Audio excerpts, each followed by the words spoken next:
রেলমন্ত্রী অশ্বিনী বৈষ্ণবজি আমাদের রায়গঞ্জবাসীকে শারদ উৎসবের শ্রেষ্ঠ উপহার রাধিকাপুর দিল্লিগামী ট্রেন আমাদেরকে দিলেন।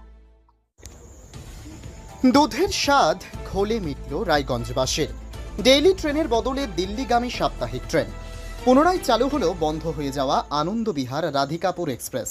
বুধবার কলকাতা থেকে ভার্চুয়ালি এই ট্রেনের উদ্বোধন করলেন রেলমন্ত্রী অশ্বিনী বৈষ্ণব। এদিন ট্রেনটি রাধিকাপুর স্টেশন থেকে ছেড়ে রায়গঞ্জে এসে পৌঁছাতেই বাঁধভাঙা উচ্ছ্বাসে ফেটে পড়ে সাধারণ মানুষ থেকে বিজেপি কর্মী সমর্থকরা। পুষ্প বৃষ্টি করে স্বাগত জানানো হয় নতুন ট্রেনকে।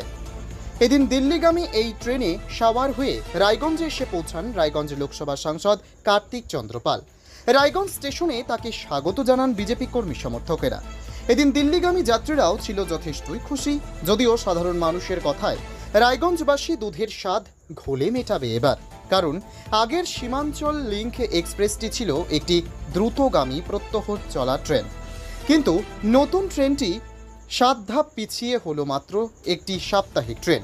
অন্যদিকে আগের ট্রেনটিতে পাটনা, এলাহাবাদ, মুঘল সরাই, কানপুরের মতন বড় শহরে যাওয়ার সুযোগ ছিল। নতুন ট্রেনে কিন্তু ওই শহরগুলির একটিতেও যাওয়া যাবে না।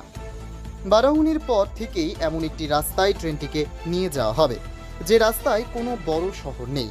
তবে ট্রেনের পরিকাঠামো যথেষ্টই উন্নত মানের হয়েছে। বর্তমানে ট্রেনটিতে একটি ফার্স্ট এসি, 2টি সেকেন্ড এসি, 6টি থার্ড এসি কোচ এবং 8টি স্লিপার ক্লাস যুক্ত করা হয়েছে। ট্রেনটি আপাতত প্রতি বুধবার বেলা 12:45 রাধিকাপুর থেকে ছেড়ে পরদিন বৃহস্পতিবার রাত্রি 8:50 আনন্দবিহার টার্মিনাসে পৌঁছবে। আবার রবিবার রাত্রি 11:45 আনন্দবিহার টার্মিনাস থেকে ছেড়ে রাধিকাপুর পৌঁছবে মঙ্গলবার সকাল 7টায়। সাংসদ কার্তিক পাল বলেন, আগামী দিনে যাত্রী চাপ বাড়লে দ্রুত এই ট্রেনটির চলাচল ধাপে ধাপে দ্বি-সাপ্তাহিক, ত্রিসাপ্তাহিক থেকে দৈনিকে রূপান্তরিত করার চেষ্টা করা হবে। রেলমন্ত্রী অশ্বিনী বৈষ্ণবজি আমাদের রায়গঞ্জবাসীকে শারদ উৎসবের শ্রেষ্ঠ উপহার রাধিকাপুর দিল্লিগামী ট্রেন আমাদেরকে দিলেন, এবং তার সাথে আমাদের রায়গঞ্জবাসীর দীর্ঘদিনের একটা আশা, আমাদের রাধিকাপুর দিল্লি ট্রেন, সেই আশা আজকে পূরণ হলো। সময়সীমা নিয়ে অনেকে অনেক বিষয়টা কতদিনে তাড়াতাড়ি মানে কি হবে? ব্যাপার হচ্ছে, যখন আমাদের রাধিকাপুর এবং কলকাতা ট্রেন চালু হয়েছিল, সেটাও 6টা ছিল। মানুষের ইচ্ছে ছিল, সেই ইচ্ছেকে প্রাধান্যতা দিয়ে সেটা 9টায় চালু হয়েছে। এই ট্রেনও আগামী দিনে তার টাইম টেবিল ডিআরএম সাহেবরা রয়েছেন, আমাদের জেনারেল ম্যানেজার সাহেবরা রয়েছেন, তারা দেখে অবশ্যই সেটারও চেষ্টা হবে, এবং তার সাথে মানুষের আরো ডিমান্ড, ট্রেনটা সাপ্তাহিক না করে যদি বাড়ানো যায় সেই চেষ্টাও হবে। মানুষের ইচ্ছেকে প্রাধান্যতা দিয়ে কাজ করা হবে।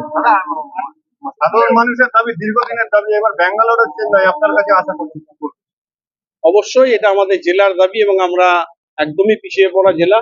আজকে আমাদের, আপনারা দেখেছেন, মাননীয় রেলমন্ত্রী অশ্বিনী বৈষ্ণবজি বলেছেন যে আমাদের সরকার বেঙ্গলের জন্য দরাজ কাজ করতে চায়। 61টি প্রকল্প জমি জটে আটকে রয়েছে বা বিভিন্ন কারণে আটকে রয়েছে।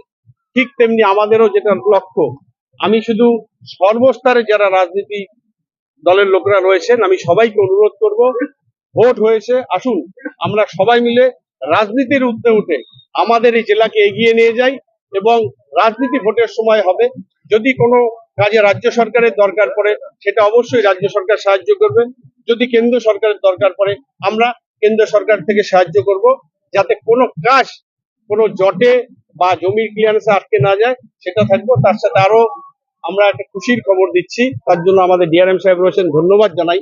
আমাদের যেটা সবচেয়ে বড় সমস্যা ছিল, রাধিকাপুর রেলওয়ে ট্র্যাক, আপনারা শুনে খুশি হবেন, অলরেডি ডিআরএম সাহেব 7 কোটি টাকা টেন্ডার করেছেন রাধিকাপুর রেলওয়ে ট্র্যাকের জন্য, এবং খুব শীঘ্রই আমাদের ডালিঙ্গা রেলের অনেক জমি রয়েছে, সেখানেও ট্র্যাক হবে, যাতে ট্র্যাকের জন্য আগামী দিনে আমাদের কোনো ট্রেন আটকে না যায় বা দূরপাল্লা ট্রেনের থেকে আমরা যেন বঞ্চিত না হই। সেই জন্য আগামীতে আমাদের খুব তাড়াতাড়ি ডালিঙ্গা স্টেশন আপগ্রেডেশন করা হবে, এবং তার সাথে আমাদের রাধিকাপুর থেকে শুরু করে আলুয়াবাড়ি স্টেশন, যতগুলো স্টেশন রয়েছে, আমরা আপগ্রেডেশন যেমন চাই, বড় বড় স্টেশনগুলোর আমরা একটা করে প্ল্যাটফর্ম অ্যাটলিস্ট পুরো শেড চাই। তার সাথে রায়গঞ্জ স্টেশন, যেটা আমাদের জেলার প্রাণকেন্দ্র, সেই স্টেশনকে আমরা মডেল স্টেশন চাই, মডেল স্টেশন বলে না। এবং জেলার মধ্যে যেহেতু ওটা হেডকোয়ার্টারের মতো আমরা স্টেশন চাই। ডিআরএম সাহেবের সাথে অলরেডি কথা হয়েছে, আমাদের জেনারেল ম্যানেজারের সাথে মিটিং আছে। আমরা রেলের সার্বিক উন্নয়ন চাই। আমি শুধু আরেকটা কথা বলবো, যে রায়গঞ্জের একটা সবচেয়ে বড় সমস্যা যানজট। সেই যানজটের জন্য রেল ওভারব্রিজ করতে চায়, জমি সংক্রান্ত সমস্যা। আমি সর্বস্তরের রাজনীতির যারা রয়েছেন বা বিভিন্ন যারা পদাধিকারী রয়েছেন, আমার কারো কাছে যেতে কোনো আপত্তি নেই, এখানে ছোট বড় ব্যাপার নেই। আগামী প্রজন্মকে মান্যতা দিয়ে আগামী প্রজন্ম যেন বলতে না পারে যে আমাদের রাজনৈতিক দলাদলির কারণে আমরা সুবিধা থেকে বঞ্চিত বা এই যানজটের থেকে আমরা মুক্তি পাই না। তাই আসুন সবাই মিলে আমরা উন্নয়নের সাথে থাকি এবং উন্নয়নের সাথে ঐক্যবদ্ধভাবে কাজ করি।